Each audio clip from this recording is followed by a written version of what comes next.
Olá, minha gente, boa tarde. Meu nome é Charles Alberto e esse é o canal Polêmica sobre Tudo, seu canal para quebrar qualquer tabu. E como você sabe, né, esse canal foi criado para abordagem de temas polêmicos que normalmente o povo acha que a melhor resolução é fugir, né?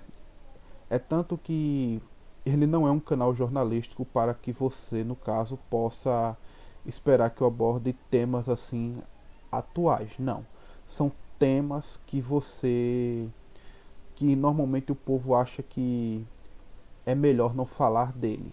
E hoje eu vou dar continuidade a falar sobre o episódio de Galileu e a Igreja, o qual é muito comentado no meio acadêmico e também fora dele. E normalmente esse fato é lembrado com maus olhos, simplesmente para mostrar que não há compatibilidade entre ciência e religião, de forma tal que você não pode ser um acadêmico se você for um religioso, nem tampouco se você for um acadêmico você não pode ser um religioso. Ou em outras palavras, não dá para você ser as duas coisas, ou você é uma ou você é outra. E esse acontecimento normalmente é falado muito fora do contexto, é citado para dizer aquele velho jargão que muita gente já deve estar cansado de ouvir. Não, ciência e religião não se batem, né? E antes de começar, eu já lhe peço para, caso você não seja inscrito, se inscreva aí no canal, ative as notificações, deixa o seu like aí, né? E vamos ao vídeo. Esse tema está sendo abordado como uma aula de história da ciência. Então, para quem gosta, tá muito bom, né? Aí aqui no caso sou eu, como vocês já devem saber, né? Esse meu velho slogan, né? Polêmica sobre tudo, seu canal para quebrar qualquer tabu. E aqui, né? Deixe seu like, faça comentário, inscreva-se no canal, ative as notificações. E aqui, né? Uma coisa que você tem que saber: sugira temas. Esse canal nós fazemos juntos. Bom, e aqui é aquele motivo que eu já falei para você, né?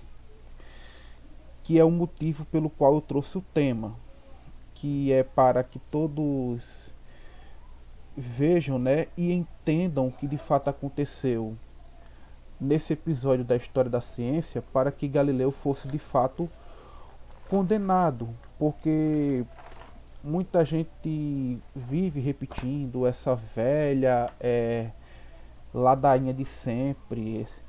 Ciência e religião não se misturam, não se dão bem, logo você não pode ser as duas coisas, ou você é uma coisa ou você é outra, né? Então, eu vou aqui falar desse episódio para que todos entendam a real causa desse acontecimento.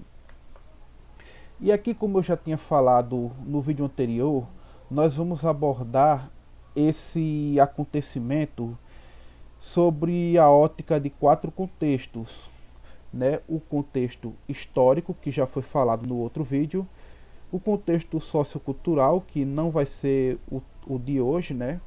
E o contexto científico, que como está aqui destacado, esse é o que nós vamos trabalhar hoje, o contexto científico da época de Galileu. Vamos entender como é que a ciência pensava na época e como é que se trabalhava a ciência na época, para que todos entendam o porquê que, digamos assim, Galileu foi condenado, né? De fato, porque uma coisa que muita gente não sabe é que a ciência não estava a favor de Galileu. Mas vocês vão ver isso aqui, né? E o contexto teológico vocês verão em outro vídeo também, né? Que essa é uma outra razão também pela qual Galileu foi condenado, mas não será tratada aqui. Vamos nos deter hoje somente ao contexto científico. Então, vamos lá. Primeiro, vocês precisam entender uma coisa. O telescópio era um instrumento que era usado em navegações e em outros âmbitos terrestres, que de fato foi para isso que ele havia sido confeccionado. Aí, para alcançar longas distâncias, dentre outras coisas, né? Era para isso que esse instrumento óptico era usado. Aí Galileu pegou esse instrumento, né? Aperfeiçoou ele, fez algumas modificações, usando lentes, e com isso passou a observar os astros, as estrelas e tudo. E nisso aí passou a extrair conclusões como aquelas que muita gente já sabe, né? Que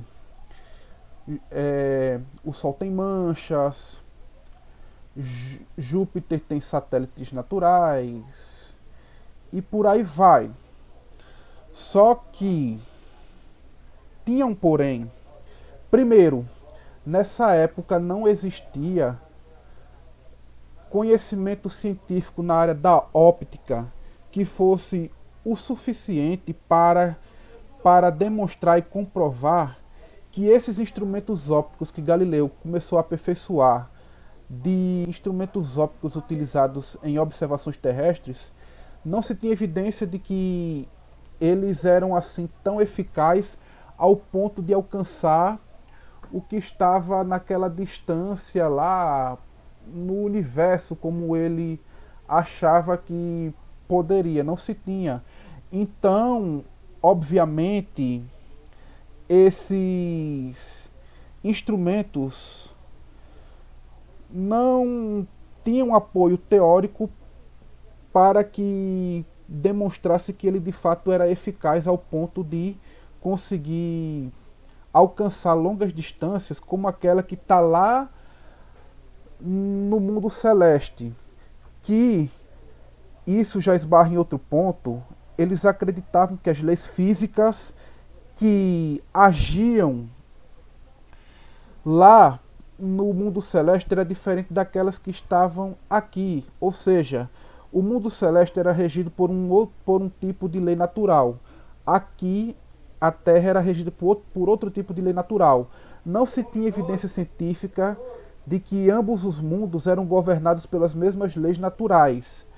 Não existia. Então ele estava usando também um instrumento de uso terrestre para fazer descobertas celestes, que é algo que para a época era praticamente sem lógica.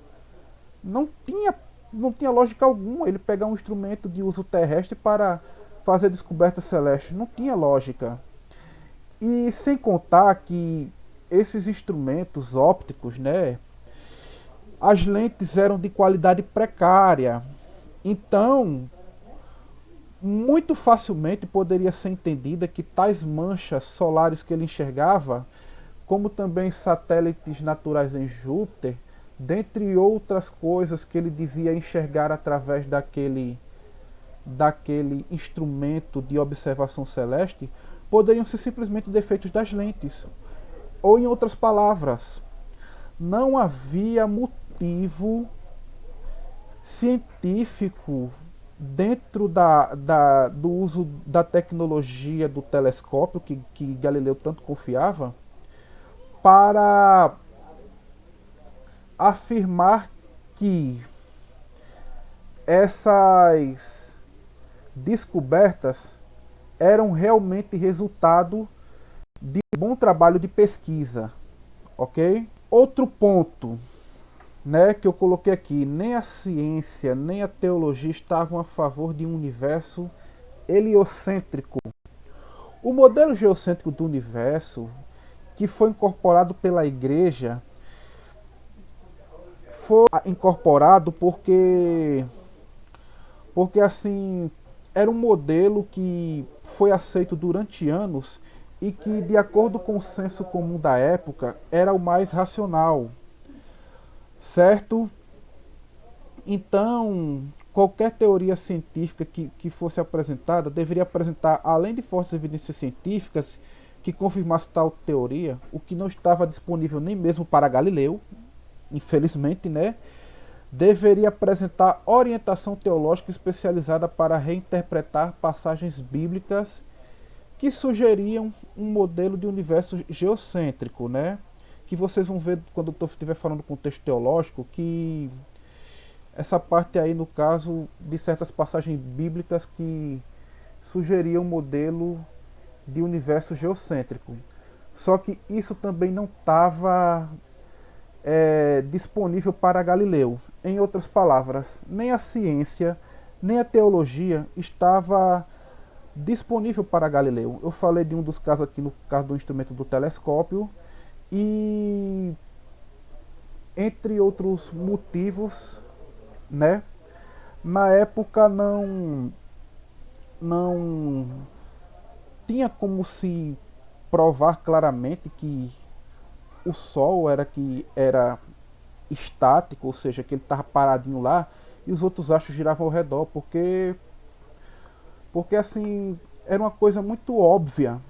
Então isso requereria instrumentos de observação muito eficazes para explicar e confirmar o modelo heliocêntrico, por, porque assim o senso comum da época dizia claramente: não, o universo é geocêntrico.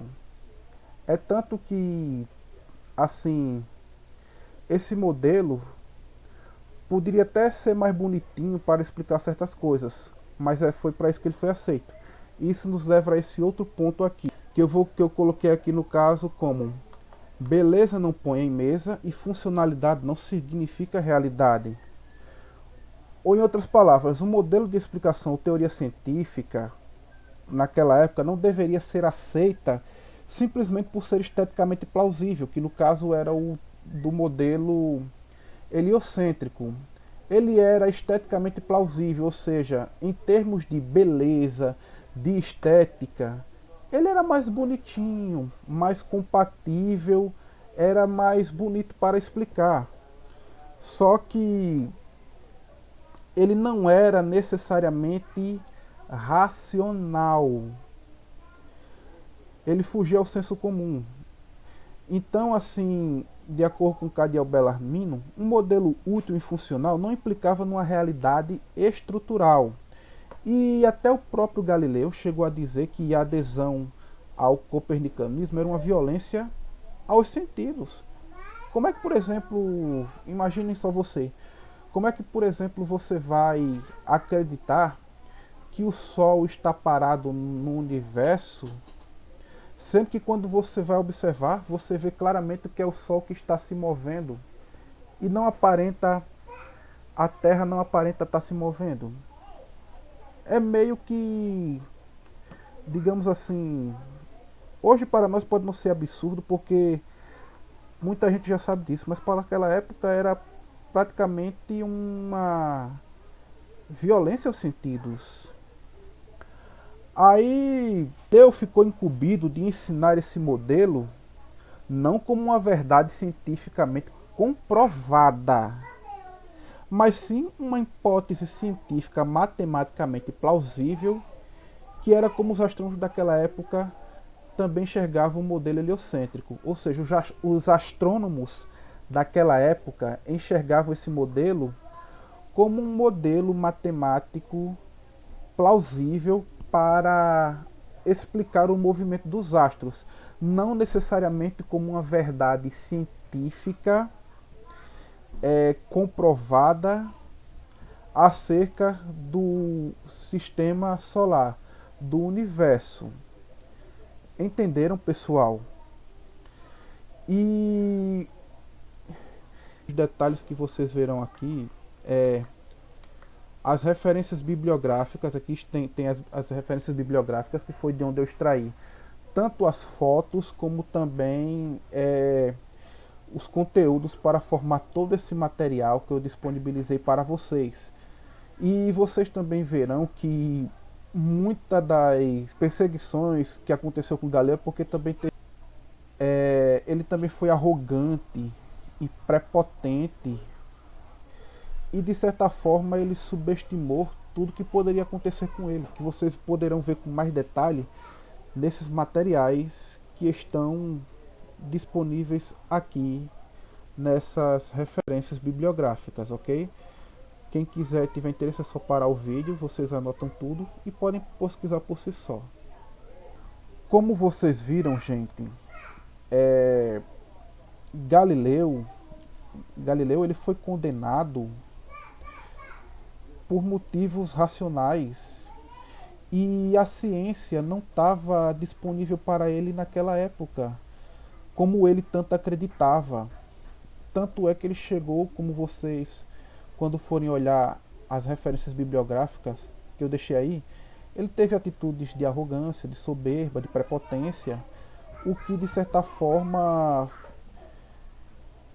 fez com que ele mexesse com autoridades que não deviam, e que isso também suscitou a ele perseguição que não tinha necessariamente a ver com as posições teóricas que ele defendia, mas simplesmente com perseguição que ele está sofrendo de outras pessoas, simplesmente por ele ter tido essa atitude prepotente, ok?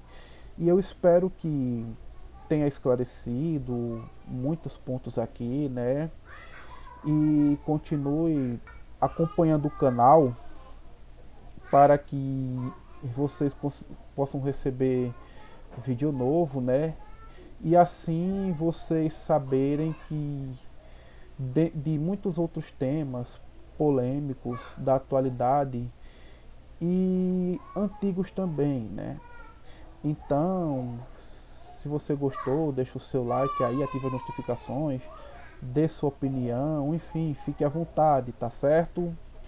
E esse tema vai continuar, né? Eu ainda vou falar sobre os outros dois contextos e eu espero que você continue acompanhando esse tema que é muito importante para você cristão que está no ambiente acadêmico, para que você entenda o que de fato aconteceu e que esteja pronto para se defender no ambiente universitário.